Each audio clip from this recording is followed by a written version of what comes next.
Bueno, continuando entonces con el desarrollo de los rubros en particular, vamos a continuar ahora con el rubro cuentas por cobrar o créditos. Vamos a desarrollar algunos conceptos generales y luego vamos a ir a la medición del rubro en particular. Eh, en cuanto a los conceptos generales, podemos dar una definición que nos brinda Fuller Newton en cuanto que debido a hechos que ya han ocurrido, existe un crédito cuando se tiene el derecho a recibir efectivo, otros activos o servicios, o el derecho de usar algo. Por supuesto que esto encuadra en la definición general de activo, que existe algún activo cuando yo tengo un bien que tiene valor, que me produce algún tipo de beneficio dado por que puedo tener la posibilidad de intercambiarlo en efectivo por otro bien o para cancelar algún tipo de obligación, o que me permitirá un flujo futuro de efectivo. En este caso, la cancelación de este derecho es prácticamente ineludible o altamente probable. Puede ser en una fecha determinada, como cuando está escrita en un documento cobrar, cuando ocurra un determinado hecho o a requerimiento del ente en algunos casos. En cuanto a su clasificación, digamos que hay dos grandes grupos que siempre se mencionan en cuanto a aquellos que están relacionados con la operatoria principal del ente, que vamos a suponer que es la venta y bienes de bienes y servicios, y otro grupo de créditos no relacionados con estos conceptos. Cuando hablamos de la venta de mercadería y servicios, hablamos, bueno, venta en cuenta corriente o a plazo, ya lo vamos a desarrollar. Pero hay otro tipo de operaciones que a mí me dan derecho, este, como puede ser cuando yo pago algún alquiler o seguro o gastos por adelantado en general, en donde aún no se ha devengado ese derecho que yo tengo y yo ya he erogado una suma de dinero, bueno, constituye un crédito y a medida que se va devengando ese derecho que yo tengo a usar el alquiler o el seguro y demás, lo voy enviando a la cuenta de gasto, cancelando el crédito, por supuesto. En el caso de un gasto por adelantado es lo mismo, es un gasto este, el cual yo ya he incurrido y aún es recuperable, por supuesto, constituye un crédito. En el caso de los anticipos a proveedores, acá hay algún tipo de, no discusión, pero posiciones doctrinarias en cuanto a que si cuando yo brindo un anticipo a un proveedor de un bien de uso, por ejemplo, debe constituir parte del rubro bien de uso o tiene que ser un crédito. Bueno, la posición de la cátedra es que constituyen créditos, la mía personal también, básicamente porque el criterio jurídico coincide con el económico, yo no tengo el bien, ni dispongo de él, ni tengo los beneficios que otorga, no lo puedo usar y cambiar, por ejemplo, y existe un derecho contra un tercero exigible por este, haberle dado justamente esta suma de dinero a cambio del bien de uso, en el caso del ejemplo que puedo. También podemos hablar de los saldos pendientes de integración. Acá estoy hablando claramente cuando se constituye la sociedad y los accionistas realizan su aporte. Puede ser que todo el capital que suscriben no lo integren en ese momento, con lo cual existe un saldo pendiente que, por supuesto, que lo vamos a imputar en la cuenta accionistas hasta el momento de su integración. En el caso de los anticipos de sueldo, yo le puedo dar antes de que se devengue el mes de sueldos un anticipo al empleado. Bueno, la contrapartida de esa salida de dinero va a ser un crédito que se irá a fin del periodo cancelando con el devengamiento de la obligación y se expone si queda algún sobrante sin compensar en el rubro crédito. También tenemos el caso de otorgamientos de préstamos. No es que la empresa se dedique a dar préstamos, sino que acá estamos englobando operaciones tales como préstamos a empleados de la empresa que generalmente tienen un interés nulo. En este caso se agrupan en el rubro de otros créditos o créditos diversos. Podemos hablar también de saldos a favor impositivos, en el caso de que en un periodo las compras, el crédito fiscal producido por las compras supere al débito fiscal producido por las ventas, ya sea porque estoy estoqueando o porque las ventas fueron muy bajas. En ese caso, el crédito fiscal superará el débito fiscal y tendré en la posición del impuesto al valor agregado, en el caso que estoy dando, un saldo a favor que tendré que considerar como crédito. Otro ejemplo pueden ser los depósitos en garantía que doy cuando estoy realizando una operación de alquiler y como garantía me piden un depósito que luego será devuelto. Por eso constituye un crédito. Después, en cuanto a su composición, los créditos pueden ser saldos a cobrar en moneda, en dinero,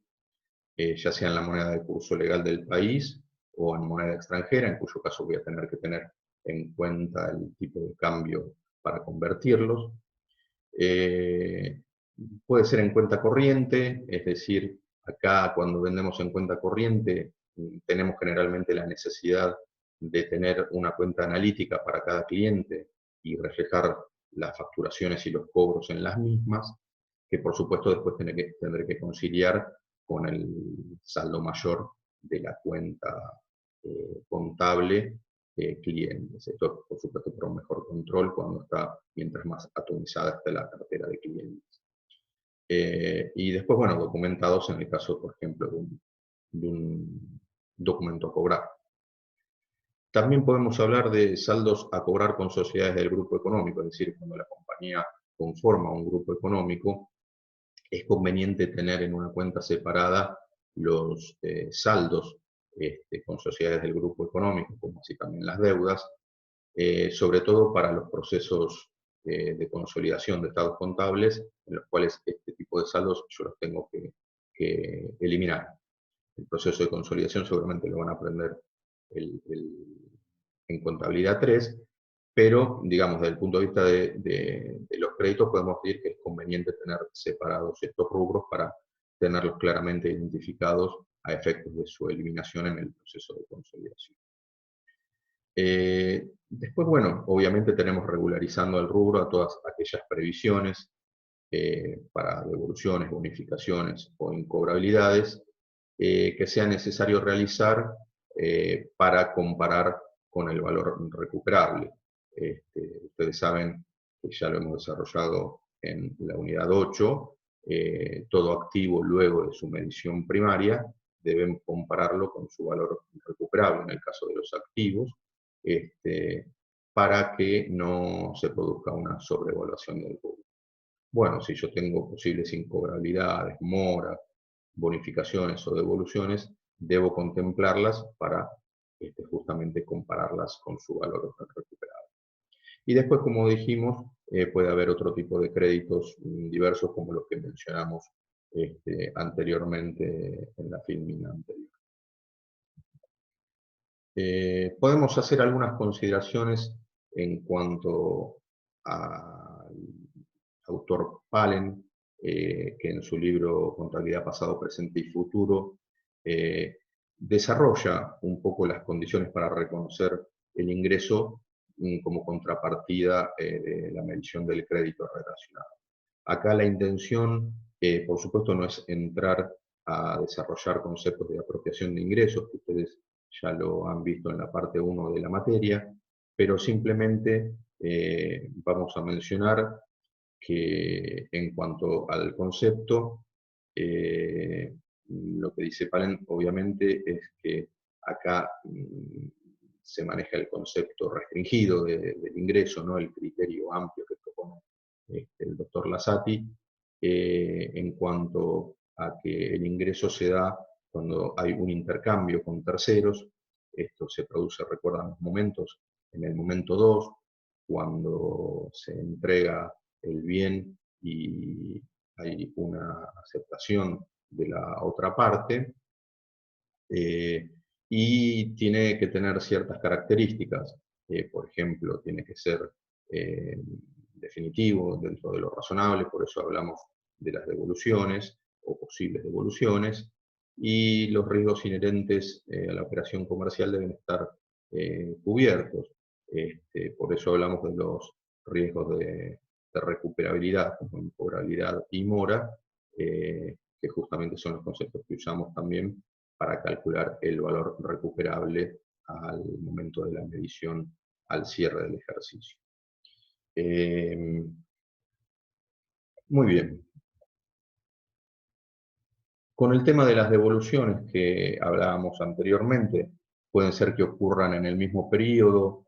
con lo cual anulan los ingresos y los costos que han ocasionado. Es decir, si yo tengo una devolución en el mismo periodo, supongamos una venta de 100, lo que voy a hacer es dar vuelta la venta contra el cliente y obviamente voy a dar vuelta el asiento de costeo de las mercaderías, en este caso por 80 pesos.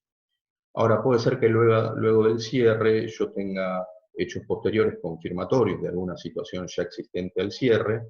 entonces lo que puede hacer también es anular la venta, anular el costo, pero dejar los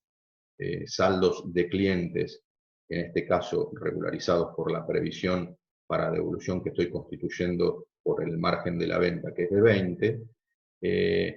y cuando se produzca la devolución luego del cierre, los bienes de cambio se activarán nuevamente y se dará de baja el saldo de crédito que queda en este caso, que sería por 80, 100 del valor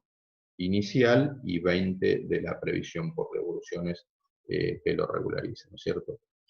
Y después, cuando hablamos de la incobrabilidad y mora, como dijimos, esto está relacionado para calcular el valor recuperable y constituir previsiones en el caso de que esté midiendo el crédito a costos históricos. Vamos a ver que cuando lo medimos a valores corrientes, generalmente todos los riesgos relacionados están incluidos en la tasa o en los flujos de fondos que yo estoy calculando su valor actual. En cuanto entonces a los criterios de medición en particular, podemos hablar de los créditos en moneda o de los créditos en especie. Vamos primero con los créditos en moneda. Como dijimos en la unidad 8, recuerdan que teníamos dos grandes grupos, costos históricos o valores corrientes, que era la tercera pata siempre del modelo, junto con la unidad de medida y el criterio de mantenimiento del capital. Recuerden ustedes que en el costo histórico el método es el denominado método de la tasa efectiva, mal llamado, según dice Fuller Newton, método del costo amortizado, porque infiere que su medida es inferior a la original. Pero básicamente cuando hablamos de método de la tasa efectiva, lo que hacemos es medir el crédito al cierre por su valor origen, más los intereses devengados, menos los cobros, por supuesto, lo que es igual al valor final, menos los intereses no devengados, menos los cobros. Lo que hay que tener en cuenta acá es que estos flujos siempre se calculan con la tasa pactada al inicio de la operación, es decir, que este crédito al cierre se mide con una tasa que refleja las condiciones económicas del pasado. Justamente por eso es un valor histórico, porque toma la tasa pactada. Luego de obtener esta medición primaria, descontando por ejemplo los flujos con la tasa pactada, se lo compara con su valor recuperable, de vuelta. Todo activo, luego de su medición primaria, debe compararse con su valor recuperable, que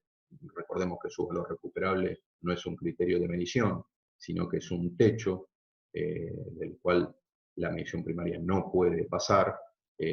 para que no se produzcan situaciones de sobrevaluación, en las cuales el activo quedaría evaluado, el activo contable, por mayor valor que el activo real, y ahí, por una mala aplicación o error en la aplicación del criterio de medición, se produce la sobrevaluación, que tiene, por supuesto, como contrapartida una creación de ganancias ficticias, y trae como consecuencia el aguamiento del capital. Por eso es importante el concepto de valor recuperable. Por supuesto que cuando mido costos históricos, utilizando la tasa pactada, a través del método de la tasa efectiva, tengo que evaluar los riesgos de incobrabilidades, en todo caso revisar la previsión y reflejar el resultado en ese ejercicio, incobrabilidades, mora, si ha cambiado la tasa, con lo cual el valor recuperable ya es otro, y diferencia de cambio si estamos hablando de créditos en moneda extranjera. Ahora bien, en el otro gran grupo de criterios de medición, siempre dentro de los criterios de los créditos en moneda, después vamos a pasar a los créditos en especie, tenemos los valores corrientes. El uso de los valores corrientes para lo que son los créditos, si la política del ente o algún hecho posterior me confirma una situación existente al cierre en donde el ente vende su cartera, o es política del ente vender su cartera de créditos, bueno, puedo considerar el valor neto de realización como criterio de medición, que ustedes recuerdan que es el precio de venta menos los gastos directos de venta. Ahora bien, si no, lo que se propone es usar el valor razonable, la traducción de fair value en inglés, que es, recuerden, un valor que se puede calcular como una situación en donde se da un intercambio de bienes en un precio que se podría negociar entre las partes que tienen total independencia y libertad para hacerlo. No es una venta forzada ni en condiciones anormales, y disponen de toda la información relevante a un costo razonable, ¿no? Básicamente es el importe por el cual se puede adquirir un bien o cancelar un pasivo en lo que él llama una transacción ordenada, que reúne las características que acabamos de mencionar. Para los créditos, el valor razonable se puede estimar con el valor descontado, es decir, el valor actual de un importe a cobrar en el futuro, descontado, por supuesto, a una tasa, y esa tasa, en el caso de que hablemos de valores corrientes, tiene que ser una tasa de mercado, tiene que ser, si estoy en el momento de la medición, una tasa vigente al cierre, obviamente para operaciones similares, en condiciones similares, pero una tasa de mercado, no como en el caso de los costos históricos, en donde yo usaba la tasa pactada, que reflejaba condiciones económicas del pasado. En este caso, uso la tasa de mercado vigente al cierre, que reconoce situaciones o la situación económica del presente. Eso es lo que hace a un valor descontado que sea un valor corriente, justamente el uso de la tasa vigente al cierre. Cuando hablamos de valor razonable, que ya dijimos que su mejor estimación para los créditos es el valor descontado, ya ese valor recoge a través de los flujos futuros o la tasa que yo estoy usando, ya recoge los valores y los riesgos de incobrabilidad y mora. Por lo tanto, calcular el valor recuperable para este atributo es coherente cuando mido como medición o uso como medición primaria el valor razonable para el crédito. En el caso de que yo tenga dos créditos que estoy comparando al inicio y al final, donde los dos los he medido por su valor razonable o por su mejor estimación, que es el valor descontado, lo que tendré como diferencia es el resultado financiero en su conjunto. Es decir, ahí adentro tendré conjuntamente las diferencias de tasa, las incobrabilidades, las moras, ya que los flujos y la tasa ya reflejan todos los riesgos relacionados. Muy bien, permítanme ahora presentarles un pequeño ejemplo de aplicación de una medición al cierre de un crédito, ya sea en valores históricos o en valores corrientes. Vamos a suponer un ejemplo muy sencillo en donde yo llevo a cabo una venta de 160 pesos el 1 de abril por un plazo a 90 días y la tasa pactada es el 12% mensual. También sé que aproximadamente el importe a cobrar si aplico esta tasa va a ser 225 pesos. Recuerden que esto tiene una capitalización de lo que llamamos interés compuesto, es decir, el importe original va devengando intereses y los intereses subsiguientes se van calculando sobre el capital más los intereses ya devengados. Vamos a suponer que el cierre es el 31 de mayo, es decir, que el importe a cobrar se cobrará luego del cierre. Y por un momento vamos, aunque no es nuestra intención entrar en temas de unidad de medida, vamos a suponer en el ejemplo que la inflación entre que se realizó la operación y el cierre es del 10%. Entonces fíjense ustedes que si nosotros esquematizamos este caso, tendré, como dijimos, un valor inicial del crédito el 1 de abril de 160 pesos, que por supuesto proviene de una registración del crédito por 225, una venta siempre a precios de contado de 160, y componentes financieros implícitos no devengados, también en el haber, por la diferencia, que en este caso es 65, pero el importe neto del crédito es de 160 el 1 de abril. Luego, por supuesto, se van a ir devengando intereses. Estos valores son aproximados para redondear a una tasa del 12% mensual. El primer mes se van a devengar 19 pesos, el segundo mes se van a devengar 22 pesos, que quiere decir que desde el inicio de la operación hasta el cierre tengo intereses devengados por 41 pesos, y por supuesto los intereses que me quedan al cierre no devengados son 24 pesos. De esta forma, estos tres importes complementan el total de 65 pesos que tiene de componente financiero implícito la operación, que no es más que la diferencia entre el importe a cobrar el 30 de junio, que son 225, y el importe inicial de 160.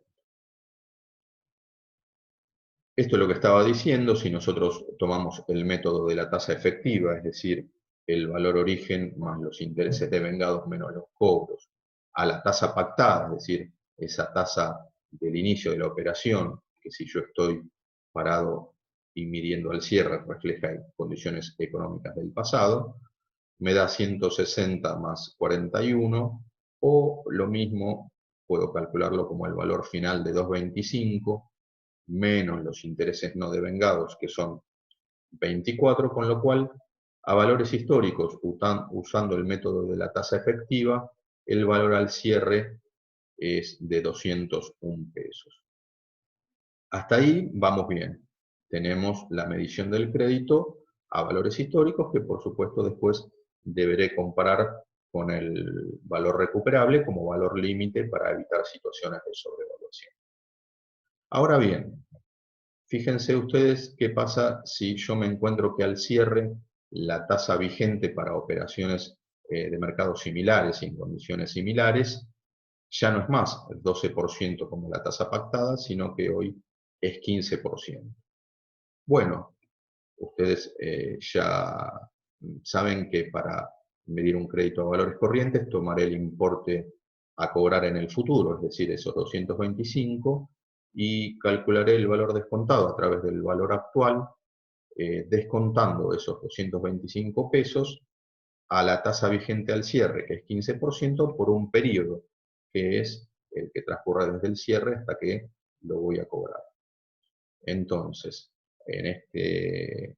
ejemplo que estamos planteando, 225 dividido 1 más la tasa, que es como se calcula, digamos, el valor actual, en este caso sería elevado a la 1 porque es un periodo, me da 196 pesos. ¿Qué quiere decir entonces? Que el valor corriente de este crédito es 196 pesos. Es decir, que contra la medición al valor histórico, yo tengo 5 pesos menos. ¿Esto qué quiere decir? Que si el valor del crédito medido a valores corrientes al cierre es 196 y yo tengo a cobrar el 30 de junio 225 pesos, de acuerdo a esta medición, los intereses no devengados son 29 y no 24, con lo cual los intereses que debería haber devengado no son 41, sino 36. ¿Qué quiere decir esto? Que yo tengo 5 pesos más de intereses por devengar luego del cierre y hasta el importe, hasta el momento en que yo cobre el importe de 225, y por supuesto que tengo 5 pesos menos que devengar desde el inicio de la operación al cierre. Debería haber devengado 5 pesos menos. Entonces fíjense que mediante el criterio de medición valores corrientes, los costos financieros implícitos también son 65, simplemente que están distribuidos de forma diferente entre antes del momento de la medición y después del momento de la medición. Es decir, el valor del crédito, el importe nominal siempre es 225, simplemente ustedes tienen que entender que la diferencia entre evaluarlos o darle el criterio de medición de valores históricos y valores corrientes, no es que uno vale más o uno vale menos. El importe final de la operación es el mismo, lo que pasa que con la necesidad de medir el crédito en una fecha anterior, yo estoy usando tasas diferentes y por lo tanto me da valores diferentes al cierre. Pero en su conjunto, siempre los componentes financieros implícitos son 65. Repito, lo que cambia es la distribución entre lo devengado antes del cierre y lo que queda por devengar después del cierre entre uno y otro método. Entonces, si yo planteo este ejemplo en los números, tenemos un crédito de 160 pesos al inicio, que si yo contemplo ese 10% de inflación que les dije que iba desde el 1 de abril hasta el cierre, tendré un valor origen reexpresado de 176 pesos, que lo compararé en el caso de la evaluación con el criterio de medición de costos históricos, con el valor 201 que ya hemos comentado anteriormente, y en ese caso obtendré un resultado financiero real, si estoy usando unidad de medida homogénea, de 25 pesos. Y por supuesto que si estoy utilizando valores corrientes, ese resultado financiero real será de 20, por eso es que acá reflejo esos 5 pesos menos. En vez de 25, el resultado financiero real en un crédito evaluado, en este ejemplo, a valores corrientes, es de 25 pesos menos. Entonces, acá en la filmina siguiente, lo que les dejo para que ustedes después puedan repasar es la contabilización del ejemplo que yo les propuse recién, en donde por supuesto el 1 de abril estoy contabilizando el crédito, luego el 30 de abril y el 31 de mayo devengo el componente financiero implícito, y el 31 de mayo lo que hago es anular el componente financiero implícito y repito, si estoy utilizando unidad de medida homogénea, lo divido a ese componente financiero implícito que había devengado en lo que se imputa a RECPAM y lo que constituye el resultado financiero real. Ese es el ejemplo en donde me da 25 en la evaluación o la medición a valores históricos, y después, por supuesto, si lo tengo que llevar a valores corrientes, tengo que corregir ese resultado financiero real disminuyéndolo en 5, por supuesto, contra los costos financieros implícitos no devengados. Como Corolario quizás de esto, podemos dejar en claro que cuando la tasa de interés de mercado vigente al cierre es mayor que la tasa de interés pactada, como fue en el ejemplo propuesto en esta oportunidad, eh, si yo tengo un crédito debo reflejar una pérdida, es decir, esos 5 pesos que estábamos hablando, porque tienen menor valor que su valor histórico. Por supuesto, si la tasa de interés de mercado es menor que la tasa de interés pactada, reflejaré una ganancia. ¿Por qué en el ejemplo reflejo una pérdida? Bueno, porque yo realicé el crédito en condiciones económicas, es decir, a una tasa pactada que fue inferior a la vigente al cierre. Entonces, como estoy midiendo el cierre, reflejo la pérdida. Por supuesto que el razonamiento es el mismo, pero inverso para las deudas. Así que acá les dejo planteado la solución del ejemplo para que ustedes lo puedan repasar si así lo desean. Finalizando entonces con los créditos en moneda, vamos a avanzar con lo que son los créditos en especie, en donde incluyen los anticipos a proveedores que fijan precios, sea en su totalidad o sea proporcional. En este caso, el criterio de medición que se usa es el mismo criterio que deba utilizarse para los bienes que voy a recibir, o los servicios, o los derechos que voy a recibir. Es decir, si estoy eh, mm, anticipando un dinero a un proveedor que fija precio para la compra de un bien, y ese bien se mide a costo de reposición, bueno, el crédito que tengo por ese anticipo se medirá a, a, también al mismo criterio, costo de reposición. Entonces, los créditos en especie, que incluyen, ya digo, estos anticipos a proveedores que fijan precio, puede ser que reciba un bien o que haya anticipado el importe al proveedor para fijar el precio, como ya les dije. Vamos este ejemplo a desarrollarlo en un pequeño casito,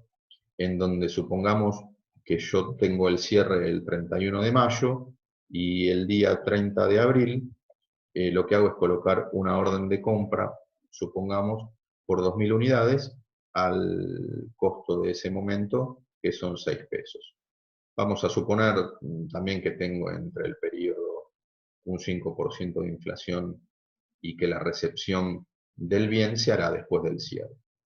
Bueno, vamos entonces a suponer también que al cierre el costo de reposición de esos bienes que estoy anticipando o que me tienen que entregar son de 7 pesos y que el valor recuperable es de 8 pesos.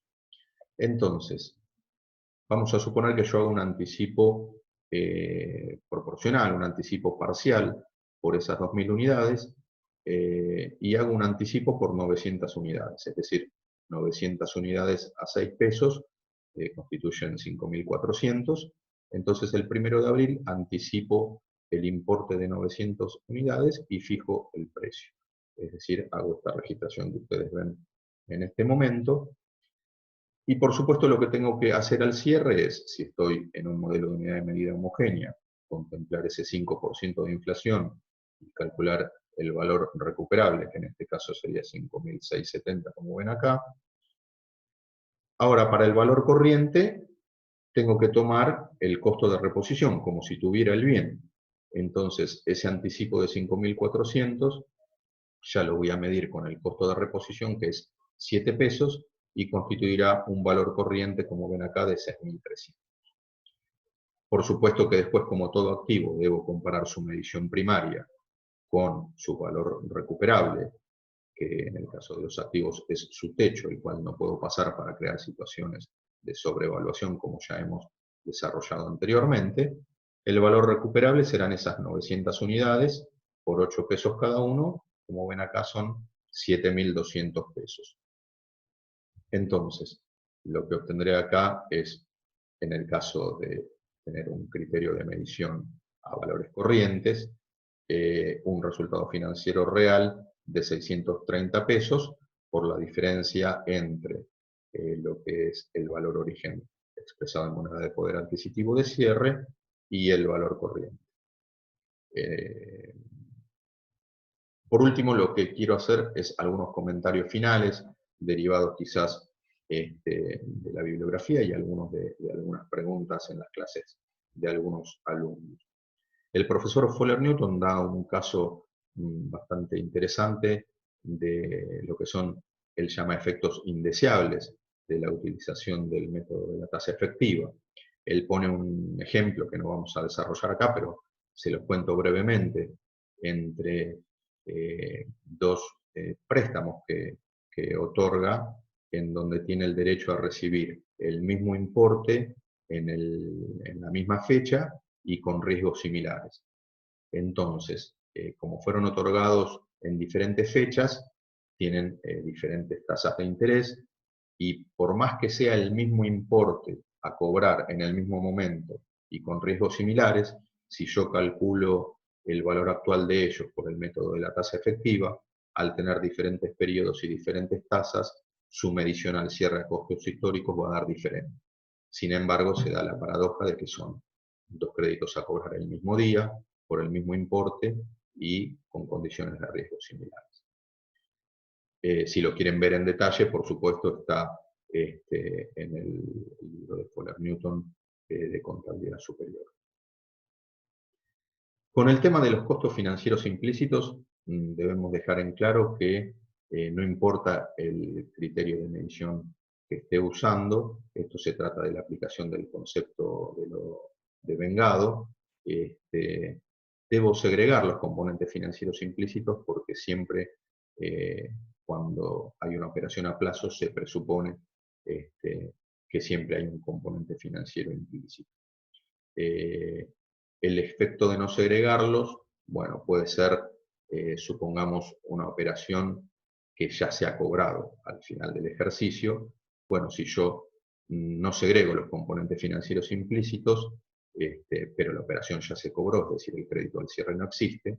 lo que tendré es las ventas infladas, si se me permite el término, y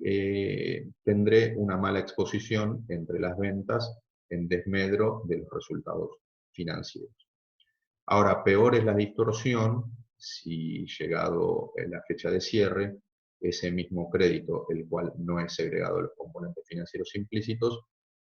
no se cobró, por lo tanto constituye un crédito. En ese caso, lo que voy a tener es un crédito sobrevaluado. Es decir, voy a estar sobrevaluando el activo con contrapartida de resultados, con los efectos nocivos de la sobrevaluación que ya fueron explicados anteriormente. Otra situación que se puede dar son los documentos descontados, es decir, hay entes que venden su cartera de créditos a un tercero y luego se encargan de cobrarlo los terceros, y yo me deshago de los créditos. Pero acá hay que considerar en estas operaciones, que suelen llamarse operaciones de factoring, si son con riesgo o sin riesgo, o con recurso o sin recurso. Es decir, si yo le vendo la cartera de créditos a un tercero sin riesgo, quiere decir que el día que venza el documento, si el que firmó el documento no le paga a aquel al cual yo le vendí los documentos, es un problema que tendrá que solucionar él. Yo en ese caso, cuando vendo mi cartera de créditos, ya lo doy de baja. La cuenta créditos en ese momento deja de existir. Ahora bien, cuando es una operación con riesgo, es decir, yo conservo el riesgo de que el firmante del documento no pague y tenga que hacer frente a la obligación. Es decir, yo le vendo la cartera de créditos a un tercero, ese tercero espera el vencimiento y cuando va a cobrar los documentos el firmante no le paga, bueno, por decirlo de alguna forma, va a venir contra mí para que yo pague. En ese caso, no doy de baja la cuenta créditos cuando estoy vendiendo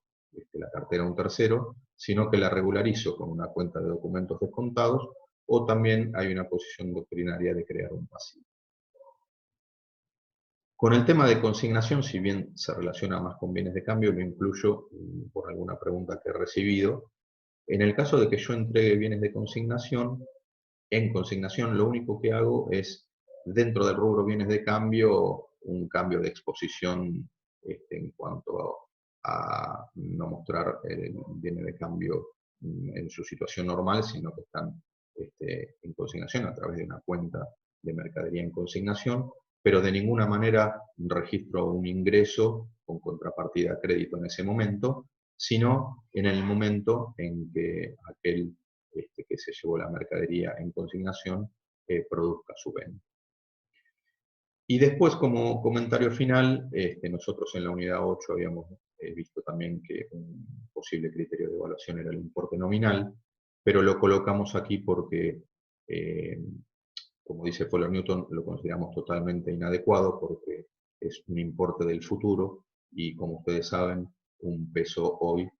vale más que un peso del futuro. Por lo tanto, este importe nominal es inadecuado para medir los créditos al final del ejercicio. Bueno, muy bien. De esta forma terminamos con la unidad 10 de créditos. Espero verlos pronto en la facultad y espero que les haya servido la exposición.